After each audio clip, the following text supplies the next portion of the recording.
తొలిపలుకు channel కి స్వాగతం. నేను జ్యోతి. నేటి ముఖ్యాంశాలు చూద్దాం. విజయ్ రాజకీయ విజయంపై పవన్ కళ్యాణ్ స్పందన. మా ప్రయాణాలు భిన్నమని వ్యాఖ్యలు. 40 లక్షల టన్నుల బొగ్గు స్టాక్ పై ప్రశ్నలు లేవనెత్తిన బీఆర్ఎస్. మహిళా శక్తి సూపర్ బజార్లు 8000 భవనాలకు సీఎం రేవంత్ రెడ్డి వర్చువల్ శంకుస్థాపన.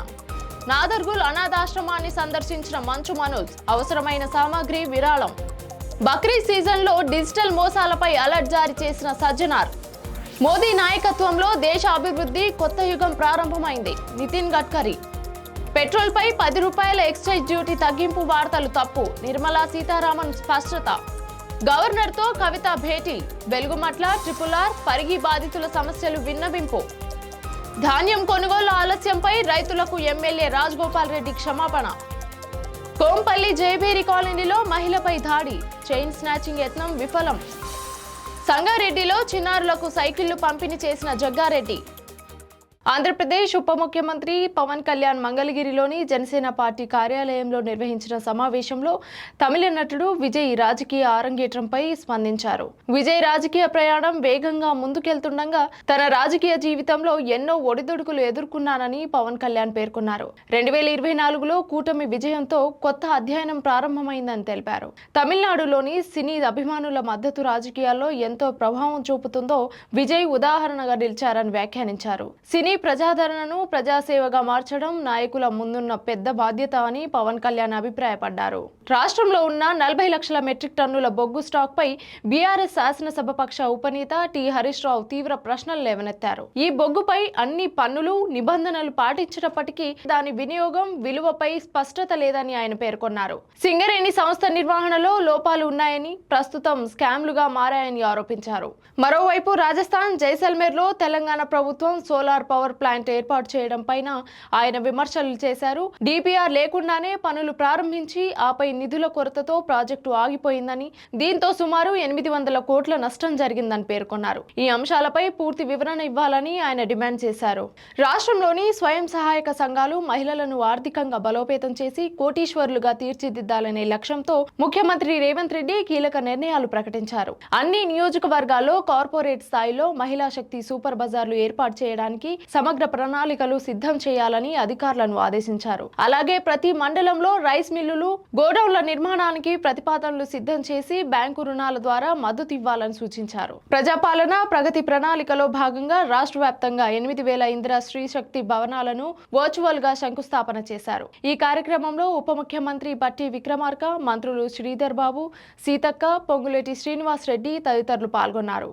రంగారెడ్డి జిల్లా నాదర్గుల్లోని మాతృదేవోభవ అనాథాశ్రమాన్ని సినీ నటుడు మంచు మనోజ్ సందర్శించారు. ఆశ్రమ నిర్వాహకుడు గిరి సోషల్ మీడియా ద్వారా చేసిన అభ్యర్థనకు తక్షణమే స్పందించిన ఆయన ఆశ్రమానికి అవసరమైన టేబుళ్లు, కుర్చీలను విరాళంగా అందజేశారు. సమాజంలో ఎవరు లేని వారికి అండగా నిలవడం గొప్ప విషయమన్నారు. భవిష్యత్తులో కూడా ఇలాంటి ఆశ్రమానికి తన వంతు సహాయ సహకారాలు ఎల్లవేళలా అందిస్తానని నిర్వాహకుడు గిరికి మనోజ్ హామీ ఇచ్చారు.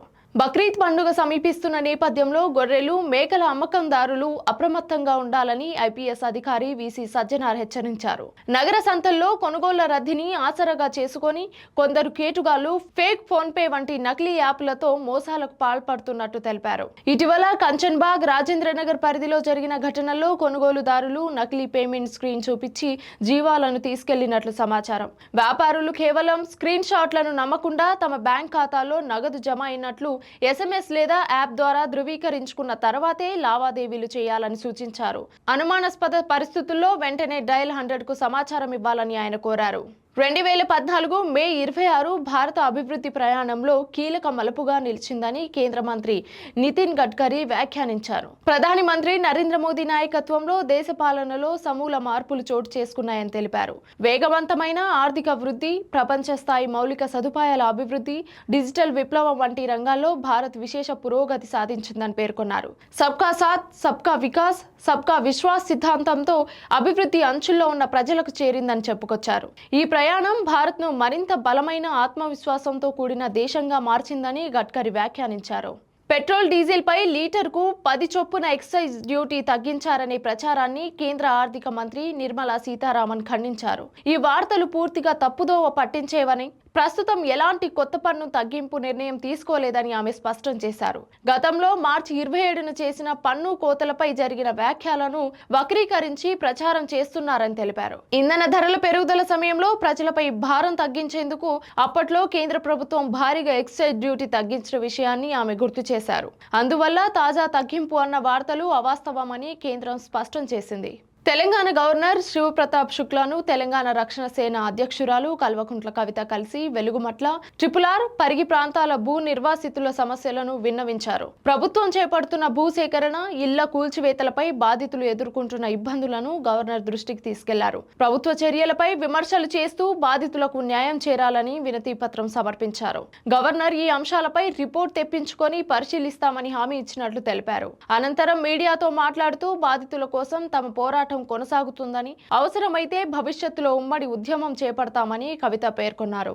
మునుగోడు ఎమ్మెల్యే కోమటిరెడ్డి రాజగోపాల్ రెడ్డి ధాన్యం సేకరణలో జరుగుతున్న ఆలస్యంపై రైతులకు క్షమాపణ చెప్పారు. చౌటుప్పల్ మండలం అంకిరెడ్డిగూడెంలో రైతులకు కేటాయించిన ప్రైవేటు గోదామును ఆయన పరిశీలించారు. ఈ సందర్భంగా ధాన్యం కొనుగోలు సరిగా జరగలేదని, రైతులు ఎదుర్కొంటున్న ఇబ్బందులు వాస్తవేనని అంగీకరించారు. ప్రభుత్వ తరఫున జరిగిన జాప్యంపై చింతిస్తున్నామని ఆయన పేర్కొన్నారు. ప్రతిపక్షాల ఆరోపణలో కొంత నిజముందని, రైతుల సమస్యలను త్వరగా పరిష్కరించేందుకు చర్యలు తీసుకుంటామని హామీ ఇచ్చారు.